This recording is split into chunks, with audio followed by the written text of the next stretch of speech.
ओम नमः सिद्धेभ्यः। ओम नमः सिद्धेभ्यः।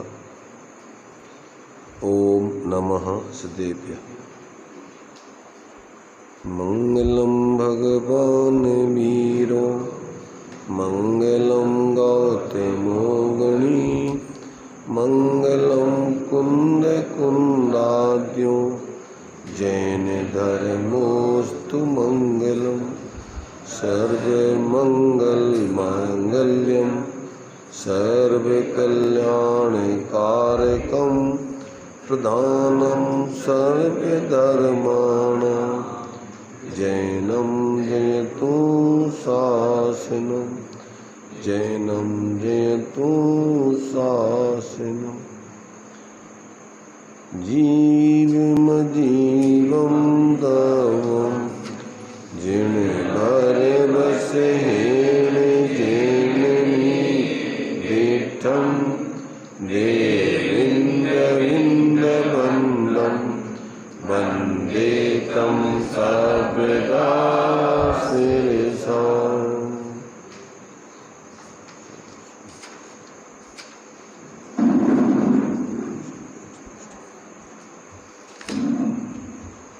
द्रव्य संग्रह जी ग्रंथ अपना बहुत ही महान ग्रंथ, बहुत ही सरल भाषा में संक्षेप में आत्मार्थी जीवों के लिए आचार्य नेमिचंद सिद्धांति देव ने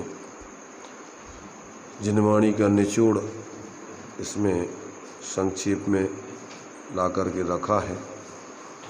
इसको अगर हम अच्छे से समझ लें, समझ करके जीवन में प्रयोग करें तो अपनी आत्मा चतुर्गति के दुखों से निकलकर सच्चे सुख के मार्ग में लगकर और उस सच्चे सुख को प्राप्त कर सकता है। इस बात को ध्यान में रखकर आचार्य देव ने ये ग्रंथ लिखा है कि इसमें से भव्य जीव, पात्र जीव समझकर, सुनकर, निर्णय करके अपने जीवन में प्रयोग करके सुखी हो, क्योंकि वो जिस विधि से सुखी हुए उन्होंने अन्य सभी जीवों के लिए वह विधि संक्षेप में बतलाई। अभी अपनी चर्चा प्रथम अध्याय के माध्यम से, जिसमें इस विश्व की व्यवस्था को समझने के लिए 6 द्रव्य, पंचास्तिकाय आदि का स्वरूप, इसमें आचार्य देव ने 27 गाथाओं में निरूपित किया है। अभी अपनी 5 गाथाओं तक की चर्चा हो गई थी। इन 5 गाथाओं में अभी अपन ने जो विषय पढ़ा है तो उसमें सबसे पहले तो जो मंगलाचरण में जीव अजीब द्रव्यों को कहने की आचार्य देव ने प्रतिज्ञा की है। क्योंकि सभी इस विश्व की जितने भी द्रव्य हैं इन 2 जाति के द्रव्यों में ही गर्भित हो जाते हैं। फिर इन्हीं का ही विस्तार फिर किया गया है, अजीवों के 5 भेद करके उनको बताया।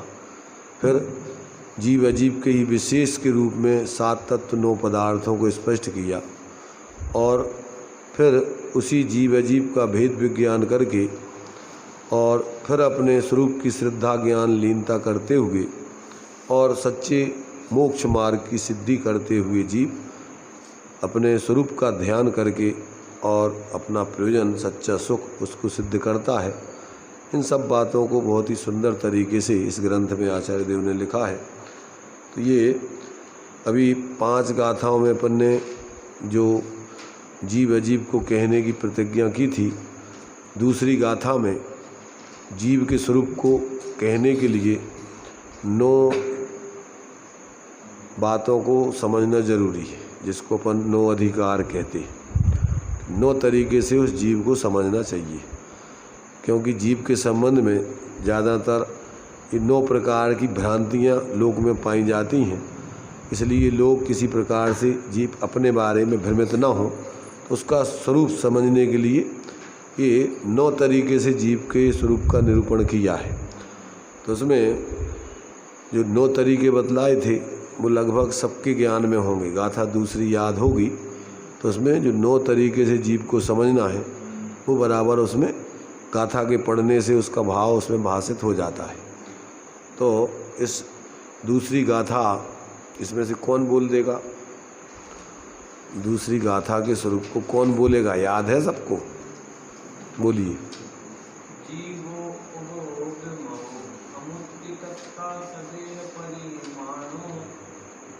होता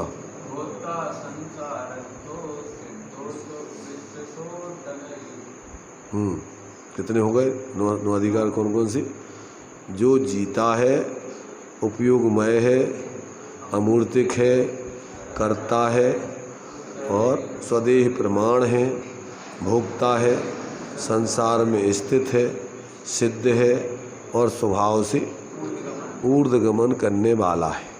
ये 9 तरीके से जीव के स्वरूप को समझाया है। तीसरी गाथा में चालू किया 9 अधिकारों को बताने के लिए। तो कैसे जीता है जीव? तो तिक्काले चदुपाणा इंद्रिय बल माऊ आण पाण होया व्यवहारासु जीवो निश्चय नयदोदु चेदना जैसे। तीनों कालों में पहले जीता था, आज भी जी रहा है, भविष्य में भी जीता रहेगा।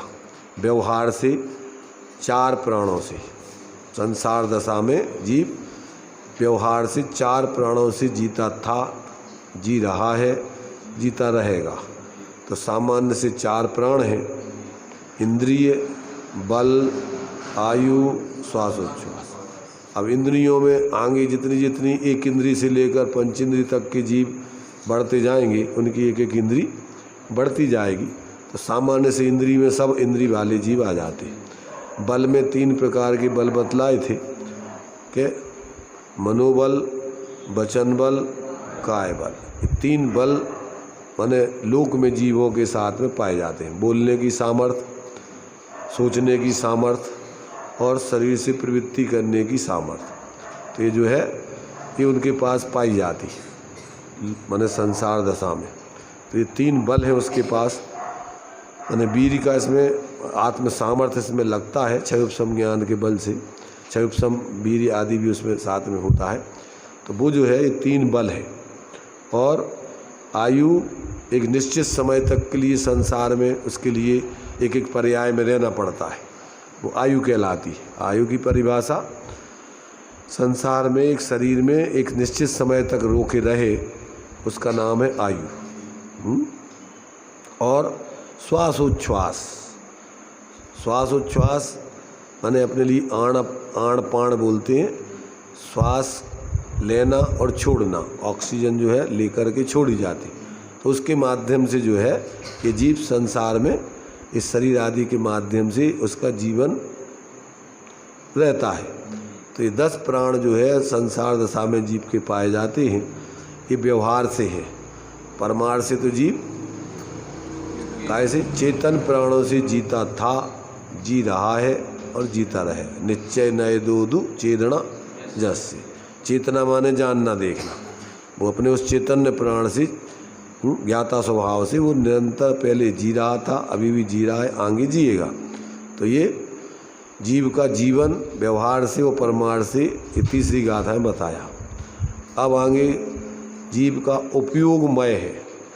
तो जीव के उपयोगमय का विभाजन करने के लिए अपने लिए चौथी गाथा से उसका स्पष्टीकरण दिया है कि उपयोग 2 प्रकार का होता है। उपयोगो दुवियप्पो, दंसन नाणम, दर्शन उपयोग और ज्ञान उपयोग। और दंसन नाणम च दंसनम चदुधा। व्यवहार से दर्शन के 4 भेद हैं, चक्षु, अचक्षु, अवधि और केवल दर्शन। ये 4 दर्शन हैं। और सामान्य से उपयोग के 2 भेद हैं, ज्ञान उपयोग, दर्शन उपयोग। अब इसके बाद में 5वीं गाथा में अपन ने पढ़ा था कि सामान्य से ज्ञान दर्शन है, विशेष से चक्षु दर्शन के 4 भेद हैं। ज्ञान के भेद इस 5वीं गाथा में बतलाए कि नाणम 8 व्यापम। ज्ञान 8 विकल्प माने भेद वाला है। तो नाणम 8 व्यापम मदि सुधि ओही। मति ज्ञान, स्वतः ज्ञान, अवधि ज्ञान। ना अणाण नाणानी। अणाण माने मिथ्या होते हैं 3 ज्ञान और सम्यक भी होते हैं। तो ऐसे अणाण माने मिथ्या या अज्ञान रूप 3 ज्ञान, और नाणानी माने सम्यक ज्ञान रूप। तो ऐसे ये 3 मिथ्या और 3 सम्यक, ऐसे 6 ज्ञान ये हो जाते। और मणपज्जय केवलमभि, मना पर्याय मणपज्जव केवलमभि माने क्या, मना पर्याय ज्ञान और केवल ज्ञान, ऐसे 8 ज्ञान हो जाते हैं। और इन 8 ज्ञानों को ही 2 भागों में बांटें तो प्रत्यक्ष परोक्ष भेयम च, वही 8 ज्ञान प्रत्यक्ष और परोक्ष के भेद से 2 भागों में बांट दिए जाते हैं। तो मति ज्ञान श्रुतक ज्ञान अक्ष मनते उपजाई, और उसी में कुमति कुसृत आएंगे फिर 2, ऐसे 4 ज्ञान परोक्ष ज्ञान है। और अवधि ज्ञान मन पर ज्ञान, अवधि ज्ञान मन पर जय 2 हैं देश प्रत्यक्ष, एक देश प्रत्यक्ष है। इसमें इंद्रिय और मन का अवलंबन नहीं होकर आत्मा से साक्षात देख जानना होता है।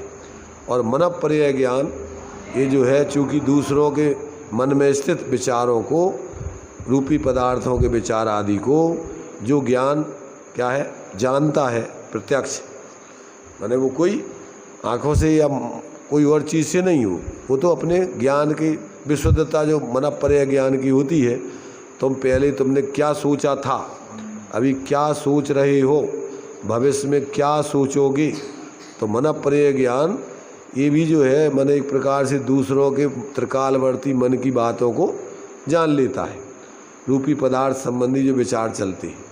तो इस प्रकार से ये ज्ञान के कितने भेद हो गए, 8 भेद।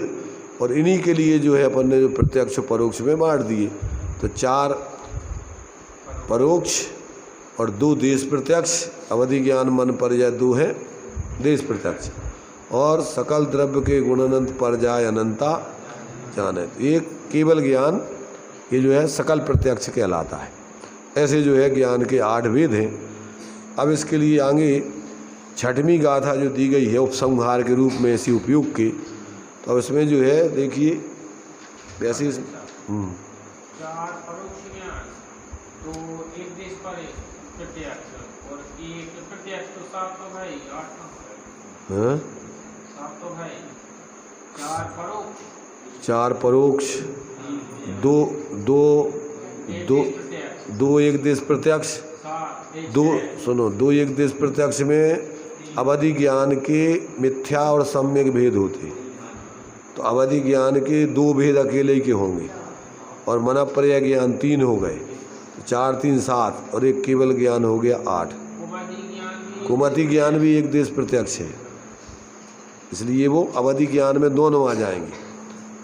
अवधि ज्ञान मन पर्याय 2 हैं देश प्रत्यक्ष, तो ये दोनों जो है चाहे कुअवधि हो और चाहे सुअवधि हो, वे दोनों देश प्रत्यक्ष ज्ञान है। अब बस अंतर इतना है कि कुअवधि में उल्टा वस्तु स्वरूप जैसा नहीं है वैसा वो उसको जानता है।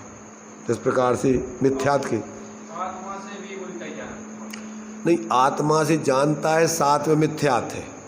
तो मिथ्यात होने के कारण से उसको उस ज्ञान में ऐसे ही भाषित होता है, विपरीत भाषित होता है मिथ्यात के साथ होने से।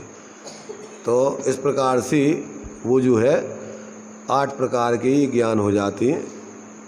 उसी को अपन ने 2 भागों में बांट दिया, प्रत्यक्ष और परोक्ष के रूप में।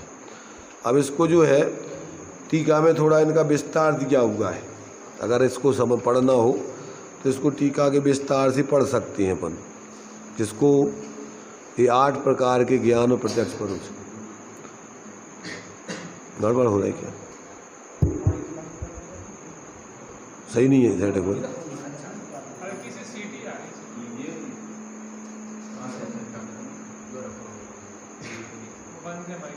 हाँ, तो ये जो है इसका जो है टीका में इन्होंने थोड़ा और विशेष खुलासा किया है। इसमें मति श्रुतक ज्ञान को साम व्यवहारिक प्रत्यक्ष भी कहा है। तर्क शास्त्र में न्याय में क्या बोलते हैं, इस मति श्रुतक ज्ञान को साम व्यवहारिक प्रत्यक्ष भी बोलते हैं। साम व्यवहारिक प्रत्यक्ष माने व्यवहार में जिसके लिए मैंने आँखों से देखा, इसमें इन्होंने जो है साम व्यवहारिक प्रत्यक्ष का खुलासा किया है।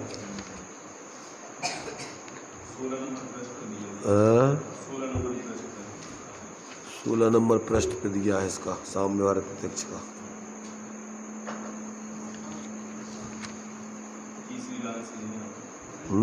16 अलग अलग है, इसमें हमारे ग्रंथ अलग है, ये पुराना है, इसमें अलग दिया हुआ है।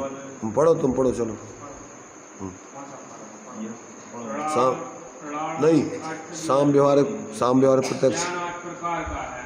मदी सुदी ऊही अड़ाड़ अड़ाड़ राणामी, इन 8 भेदों में मति, श्रुत और अवधि ज्ञान, 3 मिथ्या के उदयवास, विपरीत अभिन्न वेश रूप अज्ञान है, और वे ही शुद्धात्मादि तत्व के विषय में विपरीताभिनिवेश रहित पने के कारण सम्यक दृष्टि जीव को सम्यक ज्ञान है। मण पज्ये केवल मपी, मन पर्याय ज्ञान और केवल ज्ञान, ये दोनों मिलकर ज्ञान के 8 भेद हुए। परोक्ष भेयम च, वे प्रत्यक्ष और परोक्ष ऐसे भेद रूप हैं। अवधि और मन पर्याय ये 2 एक देश प्रत्यक्ष है। विभंग अवधि ज्ञान भी देश प्रत्यक्ष है। केवल ज्ञान सकल प्रत्यक्ष है और शेष 4 परोक्ष है। अब उनका विस्तार कहा जाता है। प्रथम तो आत्मा वास्तव में निश्चय न से सकल विमल अखंड एक प्रत्यक्ष प्रतिभासमय केवल ज्ञान रूप है। यह व्यवहार से अनादि कर्म बंध से आच्छादित होता हुआ मति ज्ञानावर्णीय के क्षयोत्तम से और वीर्यांतराय के क्षयोत्तम से तथा बहिरंग पचेंद्रिय और मन के अवलंबन से मूर्त और अमूर्त वस्तुओं को एक देश विकल्पाकार से परोक्ष रूप से अथवा साम व्यवहारिक प्रत्यक्ष रूप से जो जानता है वह क्षयोत्तमिक मति ज्ञान है। छद्मस्तों को ज्ञान चारित्र आदि की उत्पत्ति में वीर्यांतराय का क्षयोत्तम और केवलियों को सर्वथा क्षय सर्वत्र सहकारी जानना। ये जो है इनका मैंने अपन को विशेष खुलासा चल रहा है काय का 8 ज्ञानों का, इनका क्या वास्तविक स्वरूप है, आगम के परिप्रेक्ष्य में उसकी विशेष कर्म आदि के निमित्त नैमित्तिक संबंध से दिख रहे। तो ये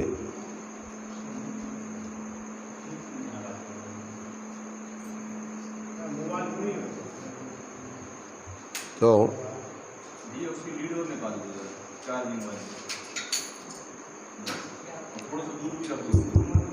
उसकी अभी सही पकड़ नहीं रहा वो क्या हो रहा है आज।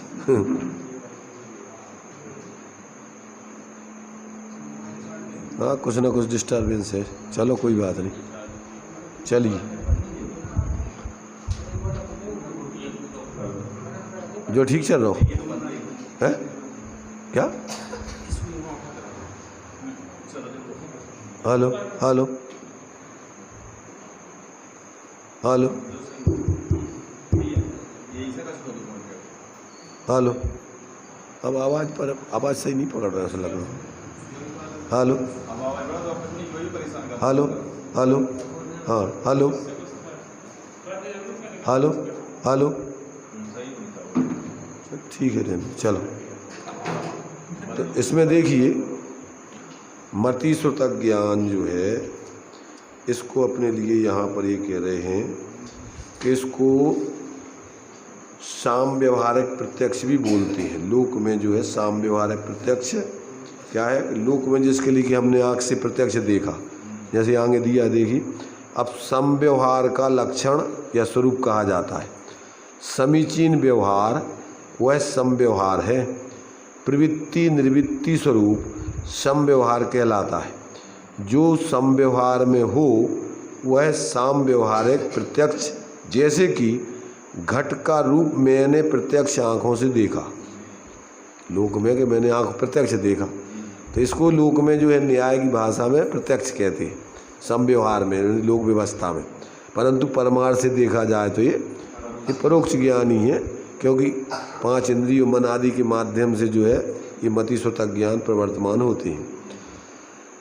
तथा विशेष जो शब्दात्मक श्रुतक ज्ञान है वह तो परोक्ष ही है, परंतु स्वर्ग मोक्ष आदि बाह्य वस्तुओं का बोध कराने वाला विकल्प रूप जो ज्ञान है वह भी परोक्ष है। और जो अभ्यंतर में सुख दुख के विकल्प रूप में हूँ, अनंत ज्ञानादि रूप में हूँ, ऐसा ज्ञान वह ईसत किंचित परोक्ष है।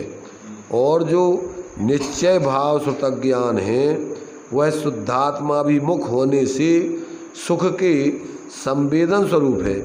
वह स्वसंवेदन के आकार रूप होने से सविकल्प होने पर भी इंद्रिय मंजनित रागादि विकल्प जाल से रहित होने से निर्विकल्प कहलाता है। जो स्वसंवेदन ज्ञान है, आत्मानुभूत रूप ज्ञान, वो अपने स्व के आकार रूप होने से तो सविकल्प कहलाता है, परंतु इंद्रिय और मन का अवलंबन न होने से उसके लिए निर्विकल्प भी कहते हैं, उसके लिए स्वानुभव प्रत्यक्ष भी कहते हैं।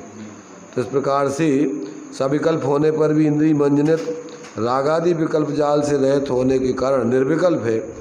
और अभेदनय से जो आत्मा शब्द से कहा जाता है, ऐसा वही निश्चय भाव श्रुतक ज्ञान जो वीतराग सम्यक चारित्र के साथ अविनाभावी है, वह केवल ज्ञान की अपेक्षा से परोक्ष होने पर भी संसारी जीवों को छाया ज्ञान का भाव होने से छायपसक होने पर भी प्रत्यक्ष कहलाता है।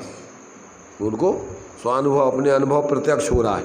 आत्मा का इंद्रिय आनंद कोई इंद्रिय आदि से या कोई शब्दातिक में नहीं, वो तो अपने ज्ञान में उनको स्वयं भाषित होता है।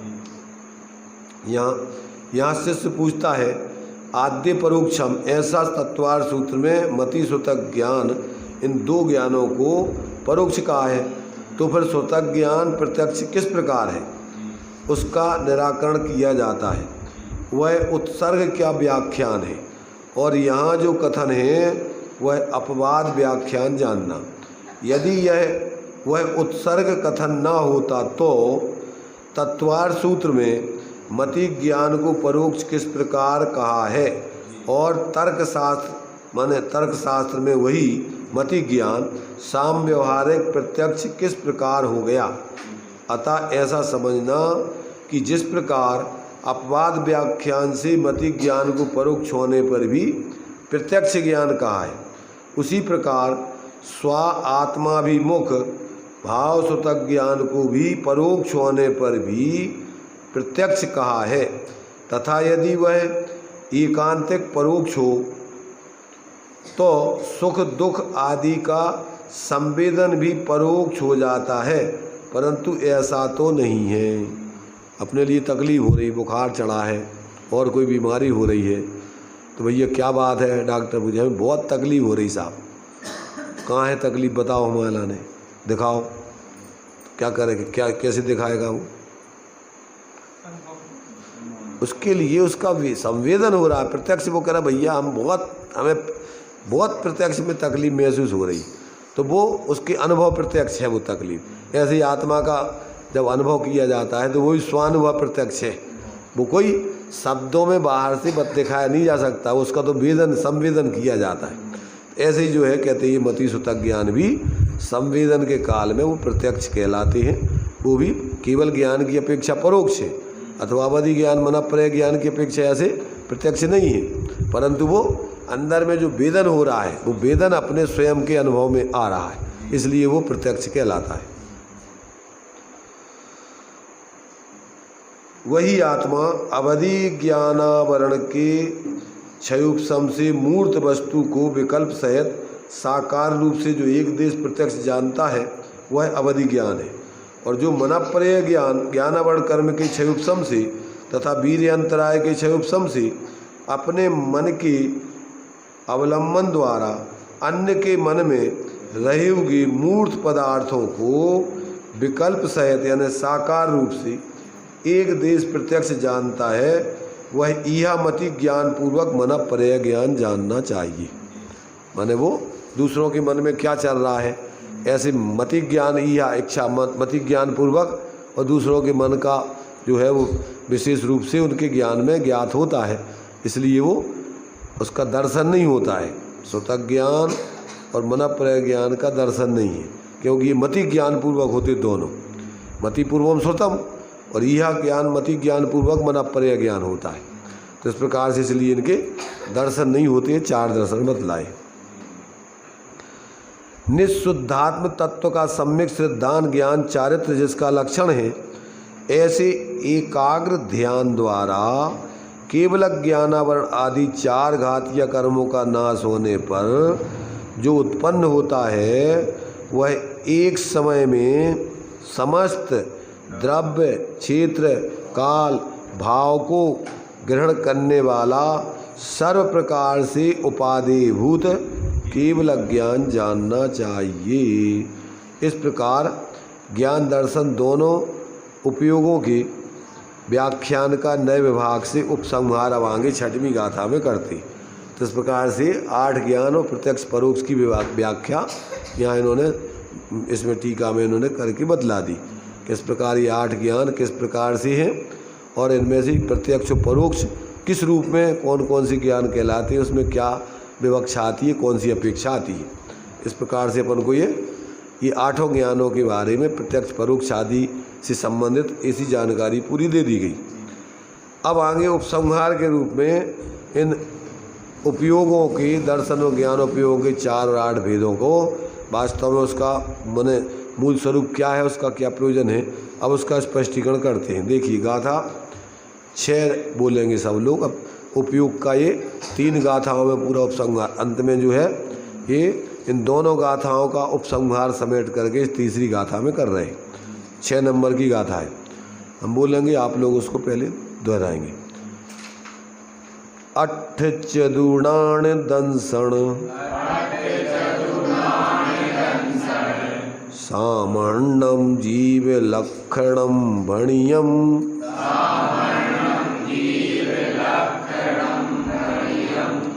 व्यवहारा शुद्धनया शुद्धम पुण्यदंसणम नाणम 8 चतुर्णान दंसण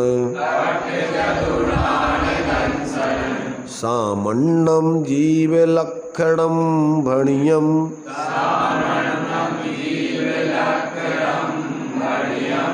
व्यवहारा शुद्धनया शुद्धम पुण्यदंसणम नाणम। देखिए गाथा से उसका सीधा अर्थ लगाएं अपन।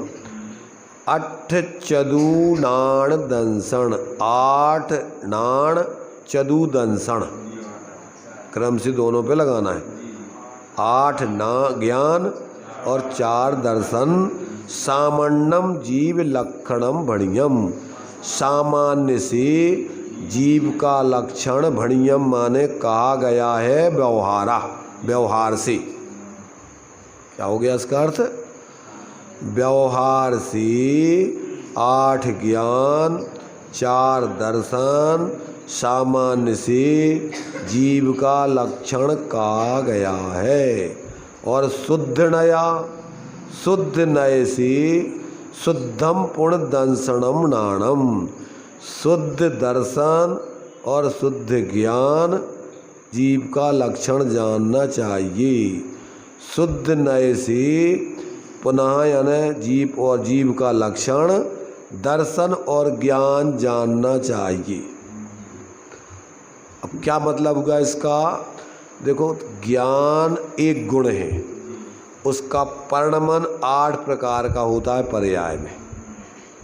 तो पर्यायार्थिक नय से जीव का लक्षण 8 प्रकार का ज्ञान का है, ठीक है ना।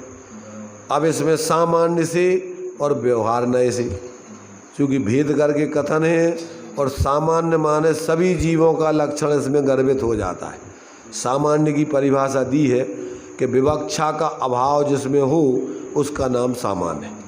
इसमें संसारी मोक्ष जीवों की विवक्षा नहीं है और इसमें शुद्ध अशुद्ध आदि की विवक्षा नहीं है। इसमें तो सामान्य से मतलब जीव मात्र इन 8 प्रकार के ज्ञानों में गर्भित हो जाएंगे। उनके इन 8 प्रकार का ज्ञान होगा। इनके बिना कोई जीव संसार में और मोक्ष में नहीं होगा। माने इनमें से 8 में से कोई ना कोई उनके ज्ञान होगा, 8 में से। तो इस प्रकार से इस सामान्य से जीवों का लक्षण पर्यार्थिक नय से हो गया, और द्रव्यार्थिक नय से तो उसका तो एक सामान्य ज्ञान, ज्ञान गुण है। तो ज्ञान गुण के बिना तो कोई जीव होता नहीं है, तो वो ज्ञान सामान्य से ज्ञान ही उसका लक्षण है, उससे जीव को पहचाना जाएगा।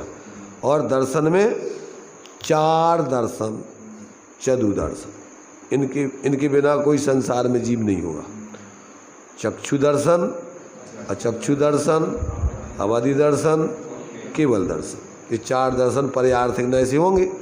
और सामान्य से एक दर्शन गुण है, तो उसके बिना कोई जीव होता नहीं है। तो सामान्य से उसका ज्ञान दर्शन लक्षण जानना चाहिए। क्या समझे? सभी जीवों में ज्ञान दर्शन पाया जाता है, देखना जानना चल ही रहा है। कोई जीव बिना जानने देखने के नहीं मिलेगा आपको। अब वो संसार दशा में जानना देखना छद्मस्तों की है, उस छद्मस्त में जो ज्ञान होते हैं कितने प्रकार के, केवल ज्ञान को छोड़ के बाकी 7 ज्ञान।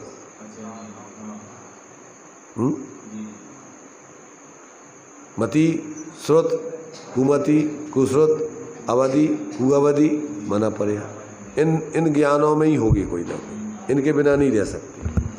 तो इससे जीव को पहचाना जाएगा। माने जैसे अपन को सूर्य का लक्षण प्रकाश, प्रकाश से सूर्य पहचाना जाएगा। अब बदलों के समय उसका प्रकाश हीनादिक रूप में प्रकट रहेगा, रात्रि जैसा अंधकार नहीं हो सकता है। तो उस प्रकाश को कितने कम से कम उसका प्रकाश हो रहा हो, उस प्रकाश को आप पकड़ लोगे तो आप सूर्य तक पहुंच जाओगे। किसका लक्षण है वो? सूर्य का लक्षण है प्रकाश। तो वो प्रकाश की किरणें चाहे बदल कितने भी घने हों, फिर भी उनमें से रात्रि जैसा अंधकार नहीं हो सकता है। तो उसमें से जो प्रकाश निकल रहा है, तो वो प्रकाश काय का है? वो सूर्य का है। और उस लक्षण से कौन पहचाना जाएगा? सूर्य। ऐसे ही आत्मा का लक्षण ज्ञान दर्शन है। तो जीव में चाहे कितने भी कर्म का आवरण कैसा क्यों ना हो, उसमें कुछ ना कुछ उसका क्षय से ज्ञान दर्शन प्रकट दिखाई देंगे। तो उनके माध्यम से अगर आप क्या करोगे, उस ज्ञान दर्शन को पकड़ के जाओ, तो जहाँ से वो ज्ञान दर्शन आ रहे हैं आप वहाँ उस जीव को वहाँ से पकड़ लोगे, वहाँ पहुँच जाओगे। अपन को जीव को पहचानना है, तो कैसे पहचानोगे? उपयोग लक्षण ज्ञान दर्शन, उपयोग के 2 वेद, उपयोग दुव्यपो। अब उसके पर्यार्थिक नय से 8 ज्ञान और 4 दर्शन। मिथ्या दृष्टि होगा तो कुमति, कुश्रुत, कुअवधि इनमें से होंगे, परंतु वो ज्ञान वो उसमें से निकल रहा होगा। भले ही वो कुज्ञान के रूप में होगा, परंतु वो ज्ञान तो आत्मा का है। वो जो कुसंज्ञा लगी है वो मिथ्यात्व के कारण से।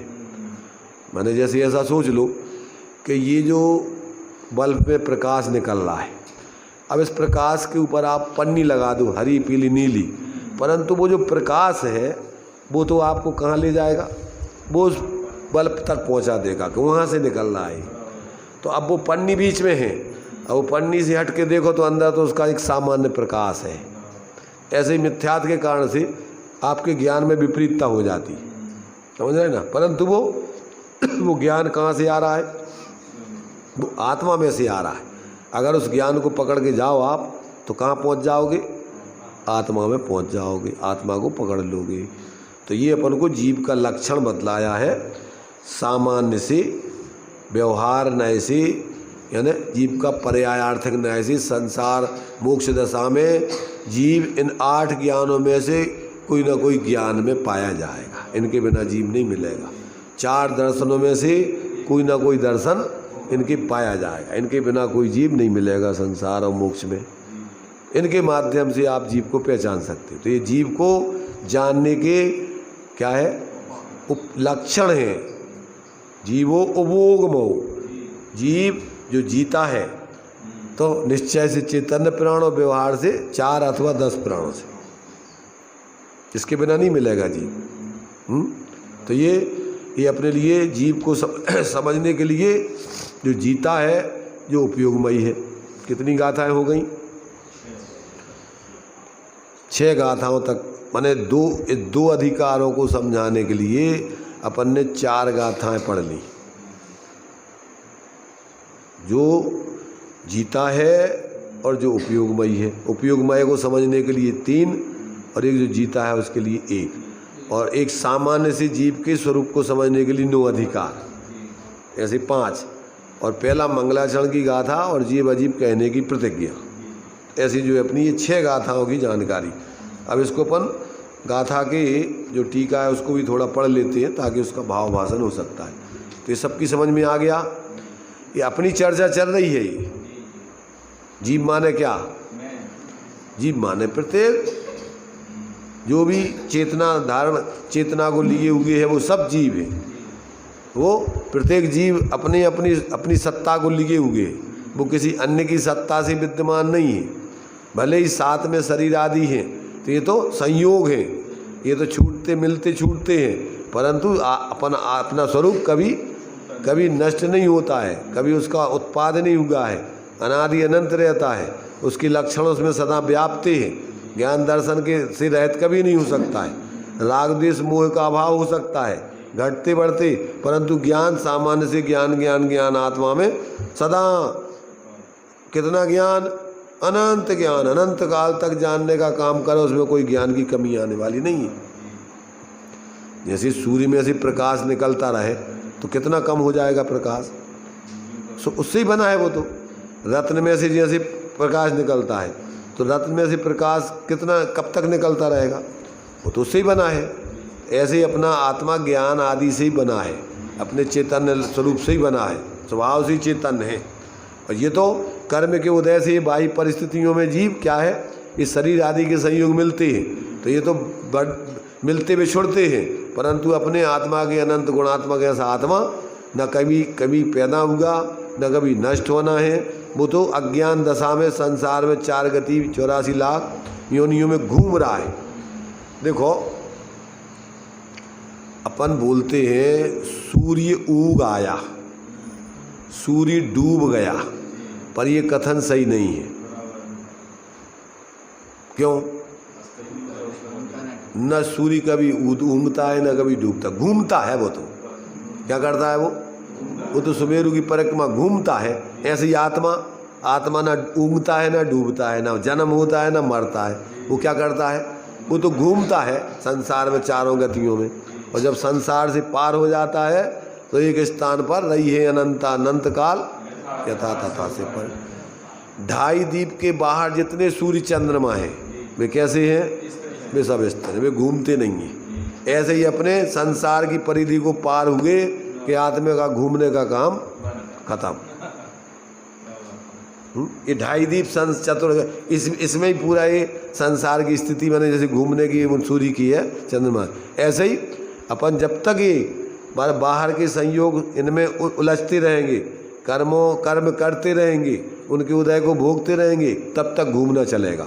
और जैसे ही अपन कर्म नहीं करेंगे, ज्ञान रूप अपने को अतीन्द्रिय आनंद रूप अनुभव करेंगे, धीरे धीरे सब कर्मों का अभाव होकर और ज्ञान सूर्य का पूर्ण उदय हो जाएगा, और फिर घूमना उसका बंद। एक स्थान पर अपने अनंत ज्ञान दर्शन आदि सुख आदि को भोगते हुए रही है अनंत काल यथा तथा से पर नहीं। अब अपन सोच लो कि अपन को घूमना है कि अपन को एक स्थान पर स्थिर रह करके आनंद भोगना है? क्या चाहते अपन? घूमना है तो अपन सुबह से लेके घूमे ही रहे।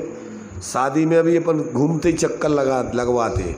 क्या वो और घूमोगे? अभी पहले तुम इतने लगाओ, चलो चक्कर चालू करो। सैंपल दिखा देते घूमने का। क्या घूमने का काम उधर से चालू करा देते कि भैया तुम कभी जी आगे होंगे, कभी तुम आगे होंगे, आगे पीछे एक दूसरे के घूमते रहना पड़ेगा तुम्हें। एक दूसरे को नहीं छोड़ पाओगे संसार में। तो पहले कौन? पहले लड़की आगे हो जाती है, तो लड़की के पीछे पीछे वो दौड़ता रहता है लड़का। फिर इसके बाद फिर लड़का आगे हो जाता है, फिर लड़की उसके पीछे हो जाती है, परंतु अभी घूमते ही रहते हैं बस। तो उसमें भी देखो क्या है, वैसे तो उसमें प्रयोजन दूसरा छिपा हुआ है, अपन लोग समझते नहीं हैं उसको। क्या प्रयोजन है उसमें? 6 चक्कर जो लगाए जाते हैं लड़की के द्वारा, लड़की स्त्री पर्याय से 7वां तत्व मोक्ष है, उस 7वें तत्व मोक्ष को प्राप्त नहीं कर सकती। उसके लिए भैया तुम आगे हो जाओ। अब हम संवर निर्जरा तक तो चल सकते हैं, पर मोक्ष तत्व में आपको आगे होना हो। हाँ, क्योंकि दोनों धर्म पति धर्म पत्नी तो धर्म साधना के लिए जी रहे हैं वो, तो एक दूसरे का कि भैया संवर तक तो हम भी चल सकते हैं साथ में आगे, परंतु अब मोक्ष तत्व की प्राप्ति तो तुम्हारे पुरुष में ही हो, पर्याय में हो सकती है, इसलिए इसके लिए तो तुम्हें आगे होना पड़ेगा। इसलिए जो है सीता जी ने पहले दीक्षा ले ली, रामचंद्र जी ने उनको पहले पीछे उनके प्रति नमन किया। अब जब मोक्ष का नंबर आया तो फिर रामचंद्र जी ने अपना उठाया, सब कुछ अपना अंदर का पौरुष जगाया और दीक्षा लेकर के ध्यान लगाया, तो सीता जी उनको रोकने के लिए आ गई। क्या भैया हम मोक्ष नहीं हो पे, हमारे देव पर्याय में, अबे रुक जाओ। उन्होंने कहा नहीं, अब हम रुकने वाले नहीं। तो ये जो है अपन को क्या है, मूल में तो अपने लिए वास्तव में धर्म से संबंधित ही सारे लौकिक कार्य भी उससे जुड़े हुए रहते हैं, अपन लोग उसको समझ नहीं पाते हैं। इसलिए क्या है, अब वो सिर्फ लौकिक ही प्रयोजन में ही अपन उलझ के रह जाते हैं, आगे पीछे ज़िंदगी भर घूमते रहते हैं, परंतु मूल में जो धर्म की आराधना करके और अपन को जो अपनी इस मानव पर्याय को सार्थक करने चाहिए, गृहस्थ जीवन को सफल बनाने चाहिए, वो अपन नहीं बना पाते। इसलिए क्या होता है, फिर परेशान होते रहते। इसलिए अगर विवेक पूर्वक अपन कदाचित घर गृहस्थी में भी रह रहे तो वहाँ पर भी आप एक दूसरे का संयोग करते हुए आत्माराधना करें, तो बहुत कुछ आप वहाँ पर भी आत्माराधना कर सकते हैं। ऐसा नहीं है कि घर गृहस्थी छोड़ करके ही धर्म, और इस काल में तो चूँकि सीधे मोक्ष तो अभी इस पर्याय से होता नहीं, तो यहाँ पर अपन को क्या है, एक संतुलित तरीके से अगर विवेक पूर्वक अनर्गल परिवर्तन ना करें और बाहर में ही अपन पूरी आसक्ति रख के न जिए, तो होश पूर्वक अपन बढ़िया आनंद से गृहस्थ जीवन को भी बढ़िया धर्म में बना के अंत में समाधि करते हुए अपने जीवन को सफल बना सकते हैं। तो ये अपन को ये जीव के बारे में अपन को ये 9 तरीके से जो उसका स्वरूप बताया है, ये बराबर ध्यान में रखकर, और ये अपना कि अपने वास्तव में जीवन में ये सब ये हो रहा है, अपन देखो कि अभी अपने अंदर ज्ञान दर्शन निरंतर चल रहा है, अब उसका अपन सदुपयोग कर रहे हैं कि दुरुपयोग, उसमें समीचीनता चल रही कि विपरीतता चल रही। दर्शन में तो अनेक प्रकार से सम्यक मिथ्या होता नहीं है, सामान्य रूप से दर्शन तो अवलोकन है, इसलिए उसमें तो मूल रूप से तो क्या है, ज्ञान में ही सम्यक और मिथ्यापना मुख्य रूप से होता है।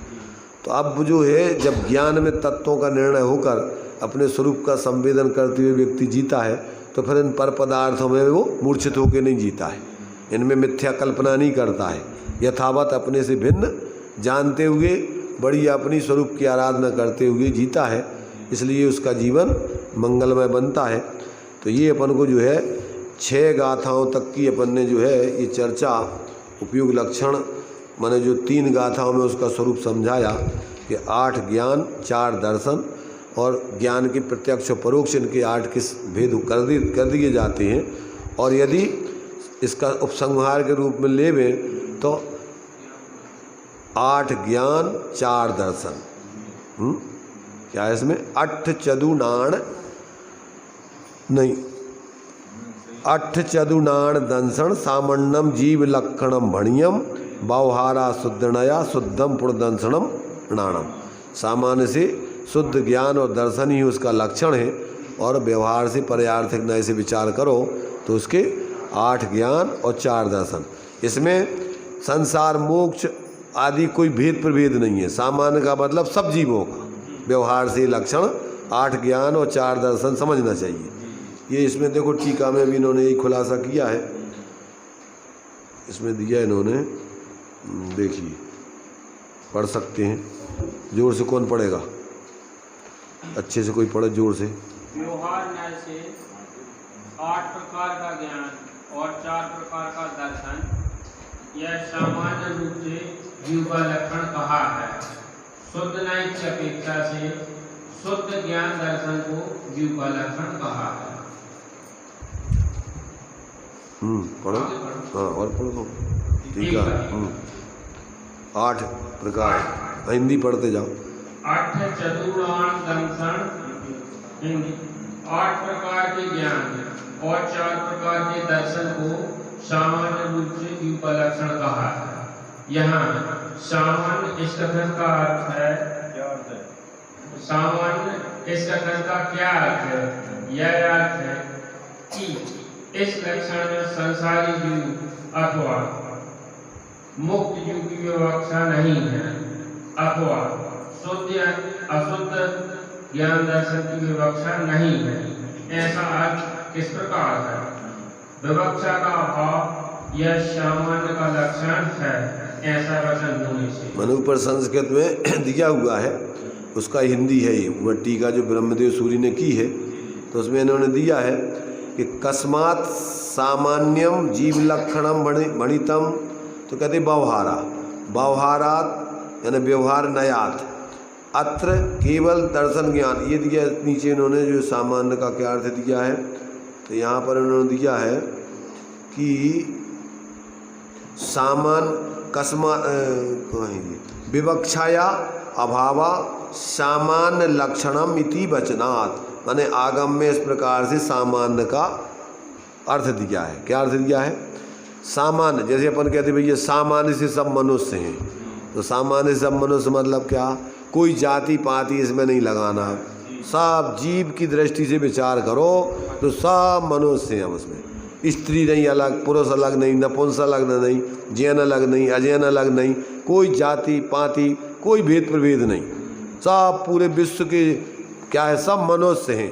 अब ये अमेरिका है कि भारत है, कुछ भेद प्रभेद नहीं, सब जीव उसमें मनुष्य, सामान्य की अपेक्षा सब मनुष्य। ऐसे ही जीव का सामान्य सिद्ध लक्षण संसारी मुक्त शुद्ध अशुद्ध ज्ञान दर्शन आदि का भेद न करके एक सामान्य दृष्टि से जीवों का ये लक्षण है। इसमें सारे जीव संसार मुक्त अथवा शुद्ध अशुद्ध सब गर्भित हो जाते हैं, ऐसा उसका अर्थ जानना चाहिए। तो इस प्रकार से ये अपने लिए मैंने इसका खुलासा दिया है। नीचे और दिया है, थोड़ा सा देखिए कि शुद्ध निश्चय नय से शुद्ध अखंड ज्ञान, केवल ज्ञान और केवल दर्शन, ये दोनों जीव का लक्षण जानना। यहाँ ज्ञान दर्शन उपयोग की विवक्षा में उपयोग शब्द का अर्थ विवक्षित पदार्थ को जानना देखना जिसका लक्षण है, ऐसा पदार्थ ग्रहण रूप व्यापार। उपयोग किसे कहते हैं? पदार्थों को देखने जानने रूप जो पदार्थ के ग्रहण रूप जो व्यापार, ऐसा उसका उपयोग का अर्थ होता है। परंतु शुभ अशुभ और शुद्ध इन 3 उपयोगों की विवक्षा में उपयोग शब्द का अर्थ शुभ अशुभ अथवा शुद्ध भावना जिसका एक रूप है, ऐसा अनुष्ठान समझना। देखो एक अपन बोलते हैं शुद्ध उपयोग, अशुभोपयोग, शुद्ध उपयोग, तो ये ज्ञान दर्शन की विवक्षा से नहीं है। ये काय की अपेक्षा चारित्र में अपने लिए जो शुभ अशुभ और शुद्ध भाव होते हैं उसकी अपेक्षा से ये उपयोग नाम दिया है इसका। तो यहाँ उपयोग का अर्थ होता है ज्ञान दर्शन।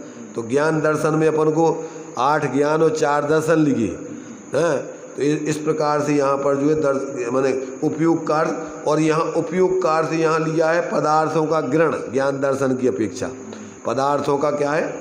ग्रहण। यहाँ जो उपयोग का अर्थ क्या दिया? ज्ञान दर्शन उपयोग की विवक्षा में उपयोग शब्द का अर्थ विवक्षित पदार्थ को जानना देखना जिसका लक्षण है, ऐसा पदार्थ ग्रहण रूप व्यापार, ज्ञान दर्शन का व्यापार वो कहलाता है उपयोग। और एक जगह जो अपन लिखते हैं सो उपयोग अशो उपयोग शुद्ध उपयोग, तो कहते हैं वो तो चारित्र संबंधी तुम्हारी भावना है, उसमें वो ज्ञान दर्शन उपयोग नहीं लेना है, और उसमें उपयोग का व्यापार ग्रहण नहीं लेना है। वहाँ क्या लेना है? वहाँ तुम्हारा चारित्र संबंधी जो कसाय रूप, तीव्र कसाय रूप पर्णमन है, मंद कसाय रूप पर्णमन है और निष्कसाय रूप पर्णमन है, उसका नाम क्या है? स्वोपयोग, असोपयोग, स्वोपयोग और शुद्ध उपयोग, ऐसा उसका अर्थ जहाँ जो विवक्षा हो उसको अर्थ प्रकार से समझना चाहिए। यहाँ सहज शुद्ध निर्विकार परमानंद जिसका एक लक्षण स्वरूप है, ऐसा जो साक्षात उपादेय भूत अक्षय सुख उसका उपादान कारण होने से केवल ज्ञान और केवल दर्शन ये दोनों उपादेय हैं। इस प्रकार नैयायिक के प्रति गुणगुणी भेद के एकांत का निराकरण करने के लिए उपयोग के व्याख्यान द्वारा 3 गाथाएं पूर्ण हो गई। नैयायिक मत वाले मानते हैं कि आत्मा अलग है और उपयोग अलग है, और वो आकर के उपयोग आत्मा से जब जुड़ता है तब आत्मा को ज्ञान होता है, ज्ञान दर्शन होता है। तो कहते हैं उसका निराकरण एकांत से करने के लिए गुणगुणी के भेद से कथनचित भिन्नता है, पर ऐसी भिन्नता नहीं है कि वो ज्ञान दर्शन कोई अलग वस्तु हो और आत्मा कोई अलग वस्तु। इसलिए उसका एकांत का खंडन करने के लिए ये गुणगुणी के माने उपयोग के व्याख्यान की मुख्यता से आचार्य देव ने 3 गाथाओं का स्वरूप बताया, ताकि तुम्हें इसके बारे में कोई भ्रांति ना रहे। अन्य लोगों की जो मिथ्या मान्यता है तुम्हारे जीवन में भी ऐसी मिथ्या मान्यता ना आवे। समझ में आ गया? इतना नहीं आया क्या? ये जीव को समझने के कितने अधिकार? 9 अधिकारों में से कितने अधिकारों की चर्चा हो गई? 2 अधिकारों की अपन ने 4 गाथाओं में 3 गाथाएं उपयोग के संबंध में और 1 गाथा जीव जो जीता है उसके संबंध में। तो इसका अपन को भाव भाषण बराबर होने चाहिए। अब आगे जो है फिर जीव कैसा है, जीवो वो अमूर्ति, तो उसके लिए अमूर्तिक है तो कैसा है, मूर्तिक है तो कैसा है, वो सब विवक्षाएँ इसमें बहुत सुंदर तरीके से निश्चय व्यवहार से खुलासा किया है, ताकि जीव को कोई भ्रांति इसमें ना हो। प्रयोजन साधने के लिए लिख रहे हैं कि आपको जो एक अखंड प्रतिभास स्वरूप चैतन्य आत्मा है, जब तक अपन उसकी दृष्टि ज्ञान लीनता आश्रय नहीं करेंगे तब तक अपनी परिणति में सम्यक दर्शन ज्ञान चारित्र आदि शुद्ध दशा प्रकट होकर के मोक्ष मार्ग धर्म की सिद्धि नहीं होती है। तो वो जीव, वो जो आत्मा का जो एक अखंड ऐसा चैतन्य प्रतिभास, वो सब गुण पर्यायों में व्याप रहा है, कोई अलग नहीं रखा हुआ है। ध्यान रखना, कहाँ है वो अपने ही गुण पर्यायों में वो द्रव्य व्यापता है, क्योंकि गुण पर्याय द्रव्य से ही बनी। ऐसा अपन को ज्ञान में निर्णय करके अपन सारे भेदों में, सारे संयोगों में, माने इस प्रकार से अपन ज्ञान करके संयोगों का, भेदों आदि का, ऐसे अपने उस एक अभेद आत्मा को जब ज्ञान श्रद्धान आचरण में लेते हैं तो अपन को अखंड निर्विकल्प आत्मा की अनुभूति पूर्वक अपने धर्म की यानी आत्मसिद्धि की प्रयोजन, आत्मा का प्रयोजन सिद्ध होता है। और ये नहीं करेंगे जब तक, तब तक अपन समझने के लिए भेदों विकल्पों में समझें, पर अनुभव करने के लिए निर्विकल्प अपने एक उस आत्मा की अपन को श्रद्धा ज्ञान लीनता करना चाहिए। इस प्रकार ये अपनी 6 गाथाओं की चर्चा हो गई। अभी अपना टाइम हो चुका है, यहीं अपन इसको विराम लेते हैं। किसी को नहीं, अब इन लोगों को तो मैंने अपने अपने इनका कोई जो परीक्षण है, परीक्षण अपन आपस में तुम लोग एक दूसरे से पूछ के करते रहो। गाथा याद करके कर रहे सब लोग हैं? कितनी गाथा याद हो गई? 4 गाथाएं, ठीक है। 5 गाथाएं हुई तो 4 याद हो गई। 5 गाथाएं कितनों को याद है? 5 अब डेली अपन इतना रिवीजन करते हो तो तत्काल ही हो जाना चाहिए। हो गई 5? बोलिए।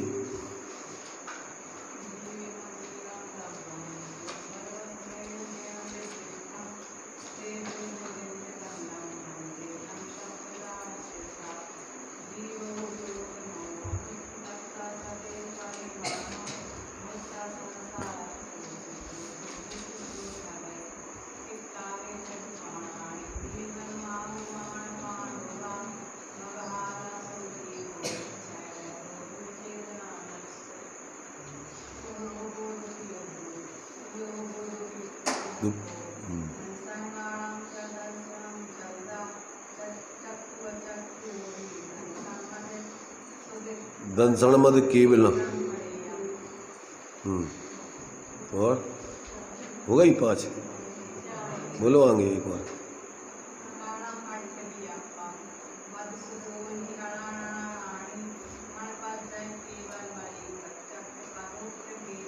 मण पज्जय केवल मवि पच्चक परोक भेयम चा। बस हो गई 5। छठवीं आज पढ़ाई। छठवीं कौन बोलेगा? वो बिल्कुल सीधी सीधी है। अठ चतुर्नाण दंसण सामण्णम जीव लक्षणम भणियम व्यवहारा शुद्धिनया शुद्धम पुण्य दंसणम नाणम।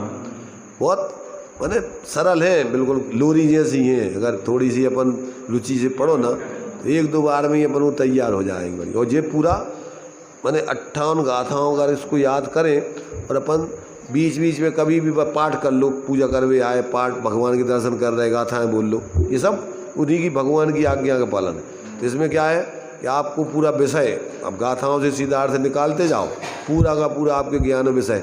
अपन को क्या है कि जैसे कोई चीज़ अब शास्त्र नहीं है, कुछ नहीं है, तो अपने ज्ञान में रहेगा, अपन उसका चिंतन मनन करके फालतू के अच्छा अपन इतने से गए वहाँ याद कर रहे हैं ना, तो अपना उपयोग फिर पाप के कार्यों में जो मूर्छित होकर लगता है वो लगेगा ही नहीं। और उससे अपन सहज ही वहाँ घर पे अपनो काम भी हो रहा और धर्म भी हो रहा साथ।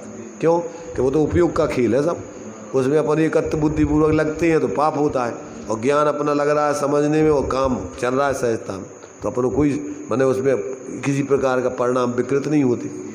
इसलिए तो खेल है, लिख के रख लो, रोडी बनाऊ जा रहे हैं पर वो एक लाइन देख ली और बस अपने फिर उसको अपने काम करत जा रहे हैं, याद हो जा रहा है, कितनी देर लगना है। ऐसे ये तुम्हारे से दौलत राम जी मजदूरी करते थे, कपड़ा छापा बनाने का काम करते थे, 50-60 श्लोक वहीं पर याद कर लेते थे, वो वहीं तैयार कर लेते थे। तो ये तो रुचि का खेल है, जिसकी जो रुचि होती है वो तो सब काम। तुम्हारे से अपने जो दूसरे प्रधानमंत्री हुए थे लाल बहादुर शास्त्री, रोडों पर, रोडों की लाइटों में से जो पहले तो ये लाइटें नहीं थी, बे ऐसे बे खड़े बे रख देते जाते थे, उनमें स्ट्रीट लाइट भी ऐसी नहीं थी, सामान अपन लोग चौराहों पे भी बना देते थे ना, बहुत सारे ऐसे उस टाइप के, उनमें पढ़ते थे। नदी पार करके पढ़ने जाते थे, स्कूल पढ़ने की स्थिति व्यवस्था नहीं थी। जिसकी रुचि हो तो सारी प्रतिकूलताओं में भी वो अपना सब काम कर लेता, और रुचि नहीं हो सब अनुकूलताएं दे और फिर भी कुछ नहीं कर पाता। इसलिए अगर अपन को वास्तव में ये समझ में आ जाए तो वास्तव में अपना जीवन बिना धर्म समझे जिए, ये जीवन की सार्थकता नहीं है, अनंत भाव बर्बाद कर दिए। और इसको भी अगर अपन ने ऐसे ही खाए पिए कमाने धमाने में निकाल दिया तो गया। मनुष्य त्रियंचों में मनुष्य में क्या अंतर है? आहार निद्रा भय मैथुनम चे सामान्य मेतत् पशु भी नराणाम धर्मो ही तेसाम अधको विशेषो धर्मेण हीना पशु भी समाना। आहार निद्रा भय मैथुन, ये सब 4 संज्ञा तो मनुष्यों में पशुओं में बराबर है। धर्मो ही तेसाम अधको, जिनके जीवन में धर्म आ गया वे ही उनमें उनसे हट जाते, न तो पशुओं में मनुष्यों में कोई अंतर नहीं। अगर पशु धर्म में आ गए तो वे उठ जाएंगे पशुता से, वे धर्मा तो बन जाएंगे। और मनुष्य अगर इनमें लगो तो पशु है और वे धर्मा तो बन जाएंगे। इसलिए अपन को बहुत सुंदर अवसर मिला है, अपन इसको वास्तव में सदुपयोग करते हुए अपने जीवन को सफल बनाए। चलिए दिनमान